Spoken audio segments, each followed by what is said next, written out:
Hello, everybody. So today, hold on, was the first day back to school. Back to school. Oh man, my computer is so slow. Say hi, Divine. So yeah, today was the first day back to school, and Alyssa and and Mackenzie came over last night because they got back from their trip.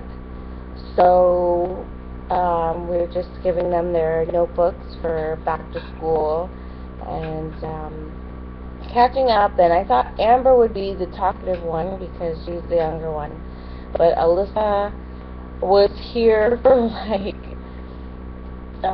hours, just going on and on and on and on and on about everything everyone said. And I don't know if she was trying to get out of doing the dishes or if she just had like tons to talk about.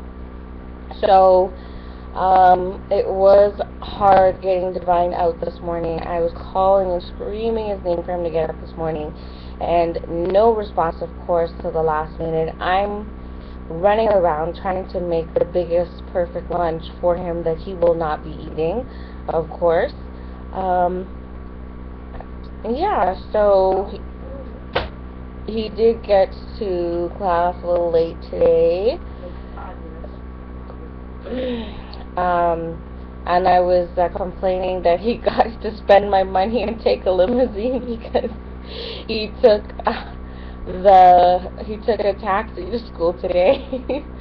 So I asked him when he came home how his shopping spree and his spending spree in his limousine to school was.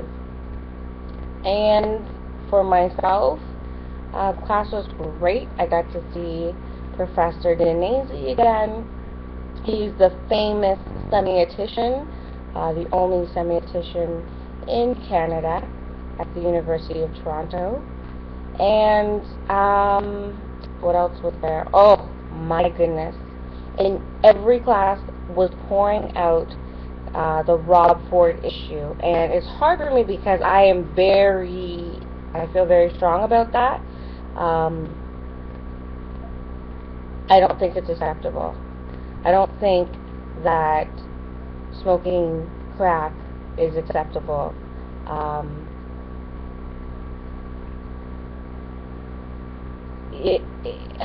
There's so much I could say about it. You know, my son feels like he doesn't even hold any respect for politics anymore because all he has to do is not smoke crack and he'll be considered good. You know what I mean? And another thing is just that, you know, I don't know. Today too, like I just told them how I was vlogging class in a semiotics class that I was taking, and they're like, "Oh, you better be careful. You don't want to have any regrets or whatever." I said, "Well, I'm not swearing, and I'm not drinking, and I'm not smoking crack, so I think I'm gonna be okay." You know what I mean? I don't have those big closet monsters, and you know. Am I a bad person because I don't smoke crack? Or, you know, is there something wrong with me because I don't smoke crack? Am I not normal now because smoking crack is the new thing, you know? Um, we shouldn't be in this position where we have to ask ourselves these questions. I mean, like, something that's illegal, something that alters your brain state where you're not a sober person. It really should not, you know, like, athletes are not to be taking any sort of substances, and I think that it goes for the same thing for somebody who has a position of delegating, of, you know, stating who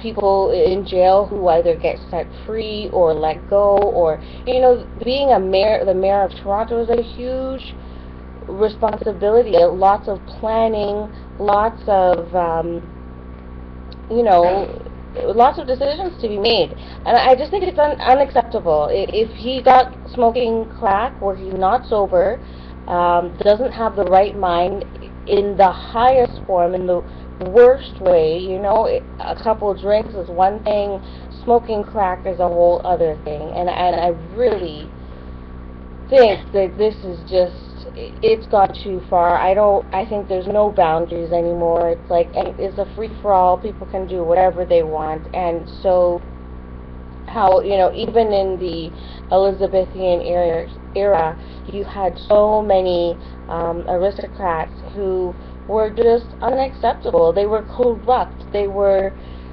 totally exploiting their position, and I did not agree with it back then, and when I look on the history, I don't agree with it back then, and I don't agree with it now.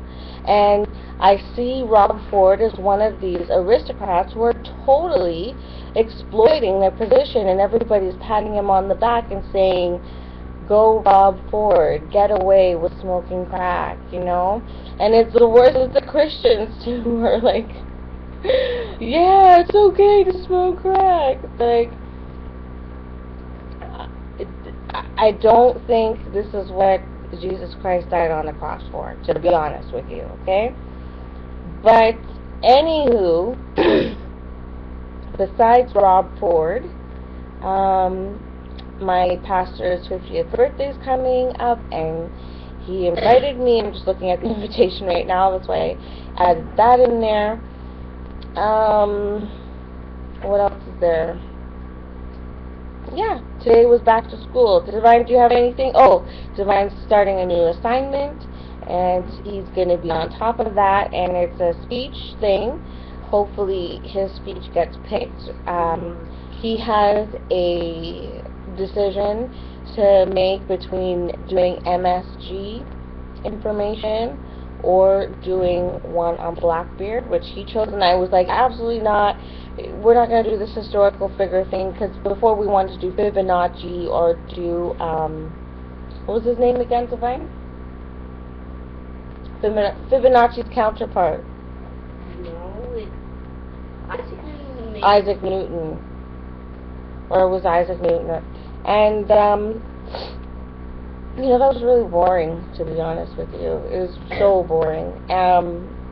So I'm thinking, these people are dead, these people are gone, what's going on now? What's new? But I looked at Blackbeard, and he's actually quite an interesting character. So, and the legend and the story of him is actually quite interesting.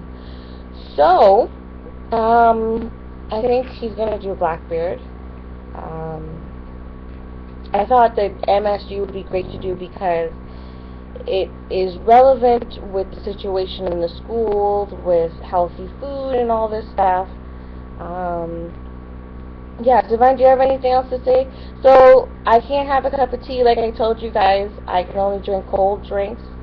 So, have yourself a cup of tea today, and on me, sit down and say, Michelle told me to sit down and have a cup of tea. So, I am sitting down to have a cup of tea. So, if the police come to your door and they say, we'd like to arrest you, just say, Michelle said to have a cup of tea. So, I'm sitting down to have a cup of tea.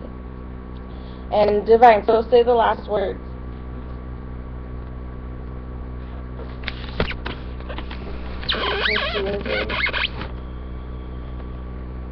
Oh, it's freezing outside. The wind is crazy right now. Hurry up, Divine. Oh, Divine got a new book. He traded in a new book. He's got a new book today. He will be reading that in the bathroom and everywhere. I don't want him to. That's how he does it. Yeah, so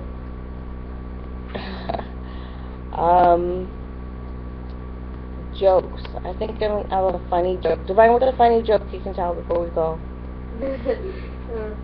No. Divine, tell a joke. No funny joke. Yeah, you do. I'm not in that part yet. Divine, you told me a joke just the other day. What did I say? Oh, okay. Well, next time we'll tell you a joke because Divine wants to flop the show. And my cat, he really wants some special kitty food. He's sitting inside here just watching me until I give it to him. And I have homework, yay! And I have to go to the library to read a special book that cannot be brought out of the library tomorrow. The book is like 800 pages. We have to read the whole thing, but we cannot bring it out of the library. Wow. That is just fantastic. But, yeah, things are looking up so far. Doug said that Divine is getting fat. Da, da, da. Yeah. But he's like a toothpick, so I wouldn't worry about his standards. Anyways, and I don't want to have an anorexic child. I've known enough men who were pretty much anorexic, had to go puke in the bathroom, always obsessed about being overweight, and that's why they were really skinny. So I did not like that for my son, and I would like him to have the proper nutrients for his neurons to fire accurately. And so yeah, I hope you do too. Have a cup of tea on me, and have yourself a wonderful night. Bye-bye. Goodbye, tell a joke. Yeah, okay, I'm a nerd, so I'm just going to say peace and chippy-boo.